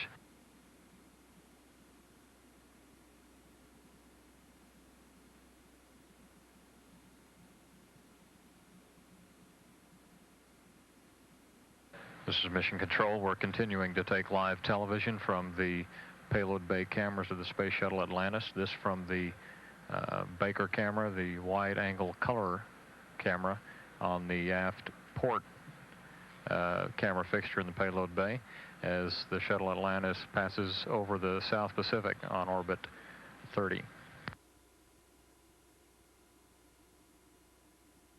Houston, Atlantis. Go ahead, Atlantis. Hey, Steve, we just got some great shots of Central America. Went right over the border between Costa Rica and Nicaragua. The city of San Jose was completely clear, so we got some real good shots, and also of the Antilles,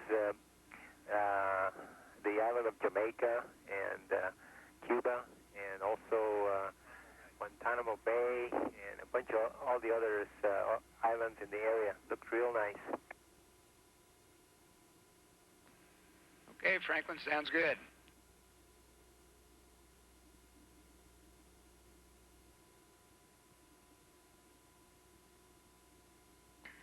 Atlantis, Houston, we're configured on the ground for TV. This is Mission Control. In an earlier exchange between ground and crew, Mission Specialist Shannon Lucid reported that the polymer morphology sample check went very well, and that the samples appear to be processing as they should. We're standing by now for some live downlink television using the onboard camcorder to look at scenes from the middeck where mission specialists are hard at work today.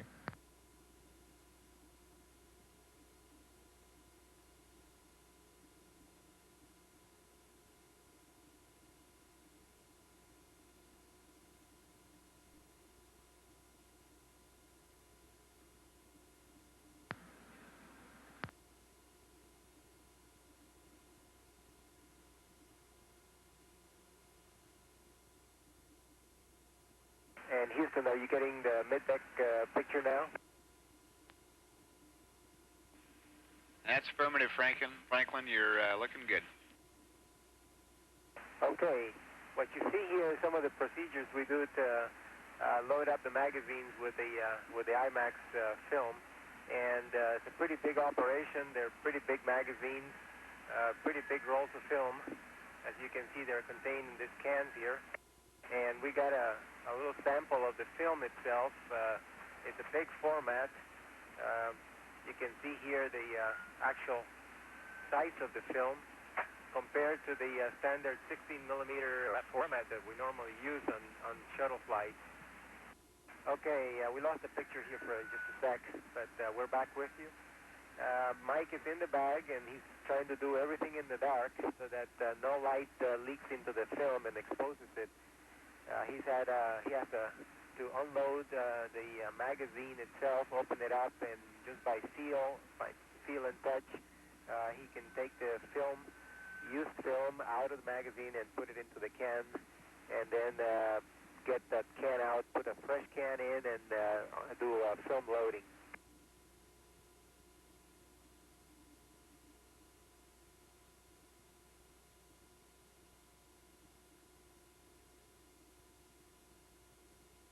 Okay, Houston, you can get an idea of how convoluted things are and busy things are here in the mid-deck with all these cameras.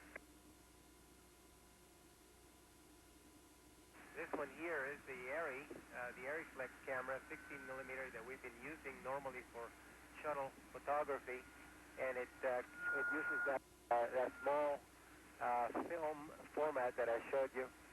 And this big one here is, of course, the IMAX, much bigger, much bulkier, much more kind of difficult to maneuver and handle.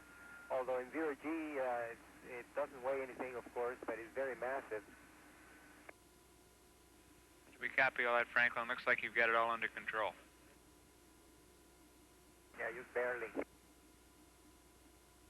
Again, we're continuing to take live views from the Bravo camera on the port aft camera location in the payload bay of Atlantis. It's a wide-angle color lens providing spectacular color views of the Earth as we tilt up across the Earth's limb. Atlantis now orbiting high over the Gulf of Mexico at an altitude of 179.3 nautical miles.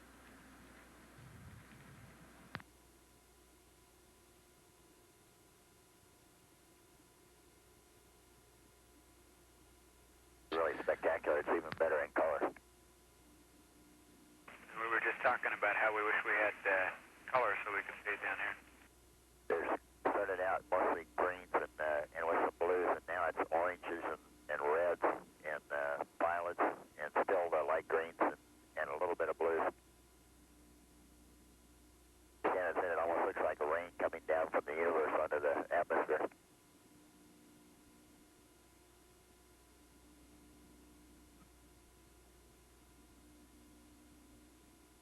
Okay, what we're looking at is I'm standing in front of the tags machine, and that's the forward right-hand corner. And those are pages 24 and 25 out of the 30 pages. So you can see how 24 and 25 are curled back there a little bit. This was my first attempt at working this fiber optics thing, so I'm not as good on focus or smoothness as I'd like to be, but I'm moving across the front of the paper tray now. And I don't know if it shows all that well, but as I mentioned earlier, it's lower on the left side than it is on the right. This is Mission Control. We're now taking live downlink television from the camcorder on the flight deck of Atlantis.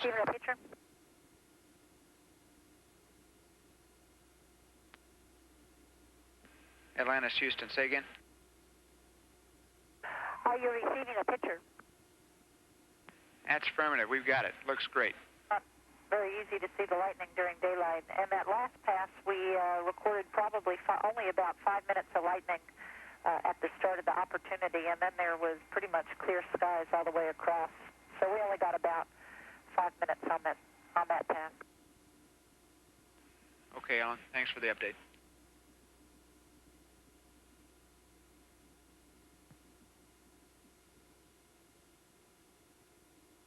Just in the lower part of the frame, Mission Specialist Franklin Cheng Diaz enjoying a little lunch.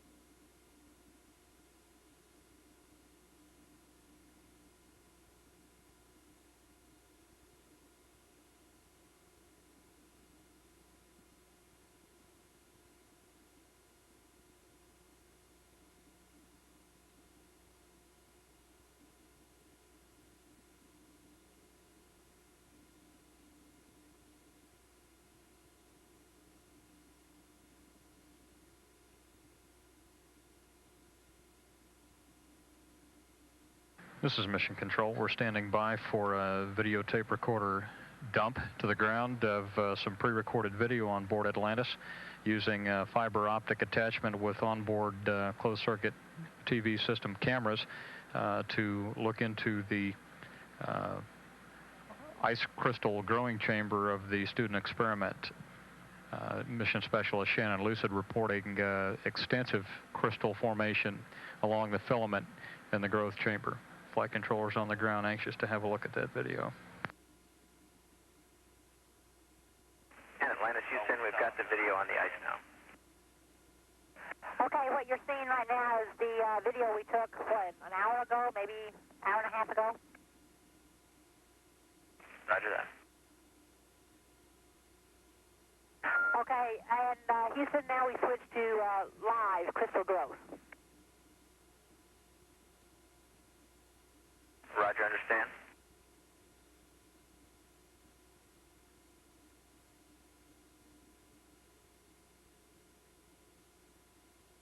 And tell us when you've seen enough.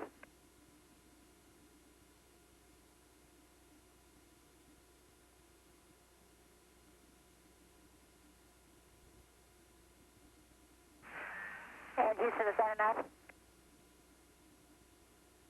Atlantis, Houston, that's outstanding. The back room is ecstatic. Tracy's real pleased with the result. Atlantis now orbiting just over the northern coast of Australia on the final leg of orbit 34. Atlantis currently at an altitude of 176.8 nautical miles. Orbital parameters at this point 178.9 by 161.4 nautical miles. All systems aboard Atlantis working very well. Best news of the day, reported by Shannon Lucid just some time ago, that extensive ice crystal formations beginning to develop along the filament. Had the opportunity to show us a little bit of close-up imagery using the fiber optic attachment with the orbiter CCTV camera system. And our payload officer here in the flight control room reporting that the principal investigator, student Tracy Peters, very happy with what he saw. After that, ground recommending some actions for Shannon Lucid to take to try and recycle the photographic gear on that experiment to begin doing some close-up photo documentation of that crystallization in the growth chamber. And let's see, if you got KU coverage, you can see camera Delta. We're zoomed into the inside of the SSB UV can, and you can see the little mirrors of the horizon sensor moving. I thought that would be interesting for the SSB UV guys to see how the experiment is working pretty good. Okay, that's great, Franklin. Yeah, we're getting that now, and it looks great. It's nice, clear, and crisp. And we did have a request when they saw this that we'd like a little bit wider angle shot when you do close the door. Okay, in 10 seconds. Go ahead, Atlantis. 5, 4, 3, 2, 1, mark.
Mission Control Houston, we're standing by for acquisition through the Western Satellite.